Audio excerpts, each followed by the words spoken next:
Perdana Menteri nyatakan hakikat bahawa orang Melayu dan Bumiputera adalah kaum terbesar negara ini. Hasbi sifatkan sikap ahli politik sendiri yang rosakkan perpaduan negara. Hak akses maklumat diperlukan untuk perjuangkan kebebasan bersuara. Saifuddin gesa henti guna istilah dinafikan hak kewarganegaraan. Penoreh bersyukur harga getah naik bawah kerajaan Madani. Wan Saiful dakwa dua ahli parlimen sogok untuk sokong kerajaan perpaduan.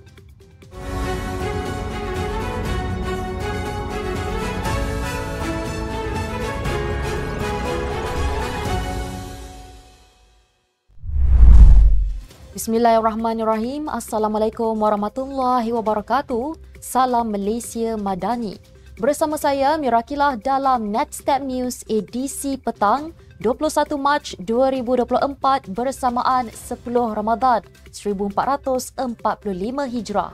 Sebelum itu jangan lupa untuk subscribe YouTube Netstep TV dan follow Facebook Netstep Malaysia.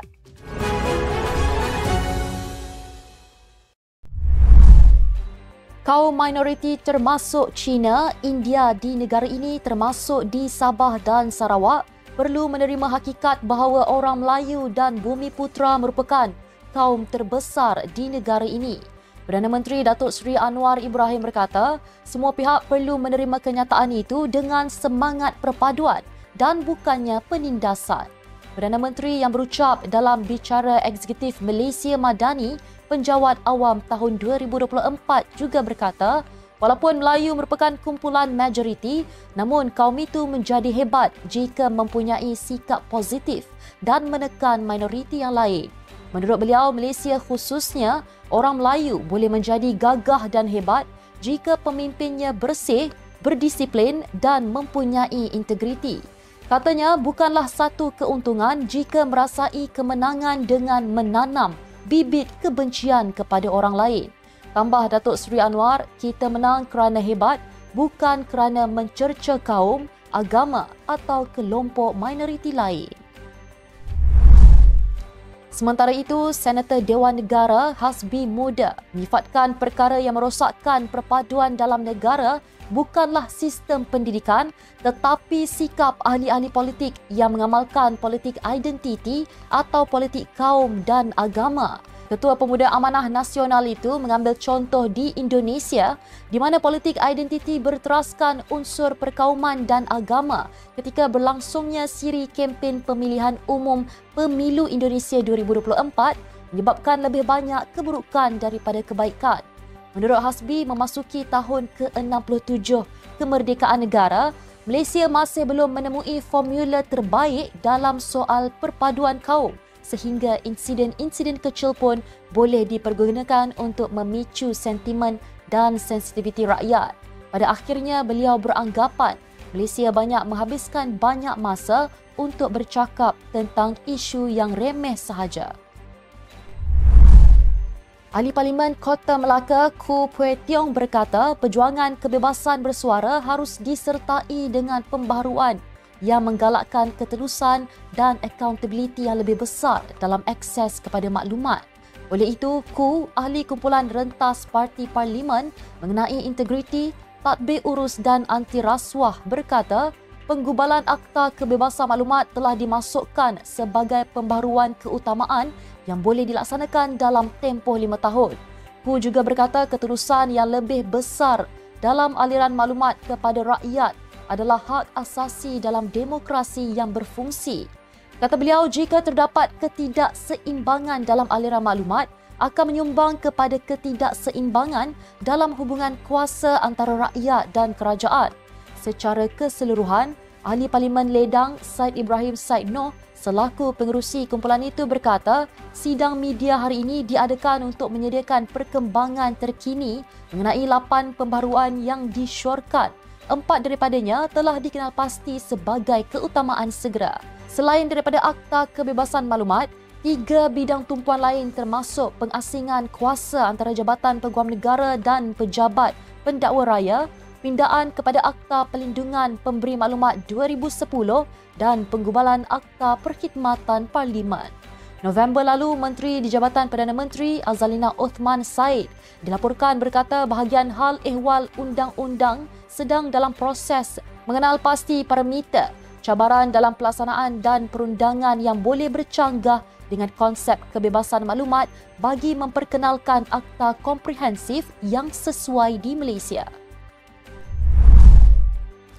Menteri Dalam Negeri Saifuddin Nasution Ismail menggesa semua ahli parlimen untuk menghentikan penggunaan istilah dinafikan hak untuk dapat kewarganegaraan apabila membincangkan isu berkaitan anak-anak terbiar.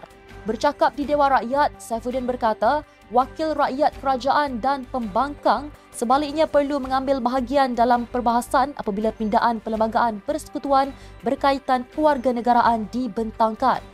Katanya di Dewan Rakyat hari ini, jika seseorang itu tidak mendapatkan kewarganegaraan melalui Seksyen 19B, mereka masih memohon di bawah proses bawah perkara 15A Perlembagaan Persekutuan.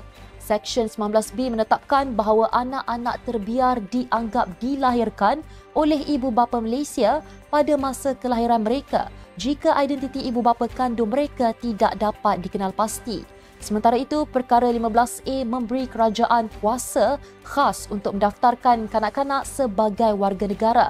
Saifuddin kemudian mengulangi bahawa anak-anak yang dilahirkan juga boleh diberikan hak kewarganegaraan selagi kelahiran mereka didaftarkan dengan lengkap selepas ditemui.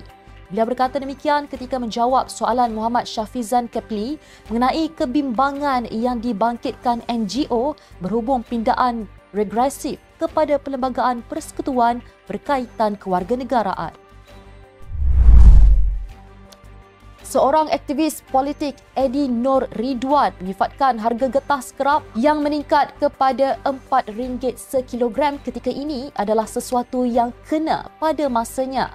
Dalam video berdurasi 59 saat di platform TikTok, beliau berkata, kenaikan harga getah itu sangat membantu mengurangkan beban sepanjang Ramadan, apatah lagi Syawal akan menjelma tidak lama lagi.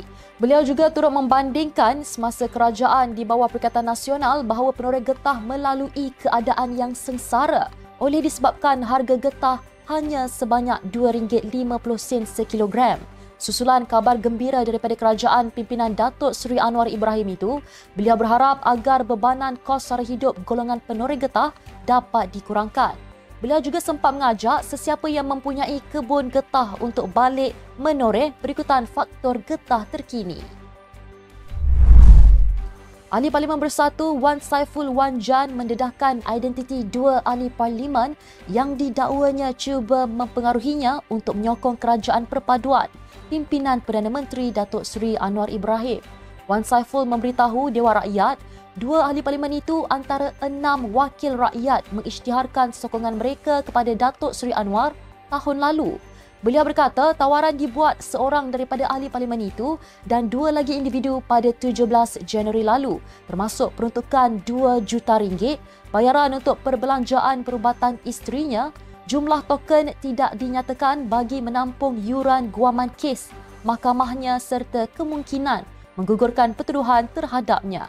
Beliau mendakwa seorang lagi ahli parlimen dikatakan membantu memperkenalkan seorang individu pada 26 Februari lalu berhubung cadangan mengisytiharkan sokongan kepada kerajaan ketika membahas titah yang di-Pertuan Agong. Justru, beliau mencadangkan penubuhan jawatan kuasa di bawah peraturan mesyuarat 80A untuk menghukum mereka yang melakukan penghinaan terhadap Dewan Rakyat di bawah Akta Majlis Parlimen Keistimewaan dan Kuasa 1952 atau Akta 347. Wan Saiful berkata cadangan itu berdasarkan duluan ditetapkan mendiang ahli Parlimen Bukit Gelugur, Kapal Sing. Cadangannya disokong Ronald Kiandi yang menjelaskan secara terperinci bagaimana sebuah jawatan kuasa khas Parlimen ditubuhkan untuk menyiasat kekecohan antara Karpal dan beberapa ahli pemuda UMNO Selangor pada 2009. Sekian untuk edisi petang ini. Ikuti perkembangan semasa isu-isu panas politik Malaysia setiap hari hanya di Netstep News. Jangan lupa untuk follow Facebook Netstep Malaysia dan subscribe YouTube Netstep TV. Netstep Malaysia menjangkau informasi, mengorak inspirasi. Saya Mirakilah, Assalamualaikum dan salam sejahtera.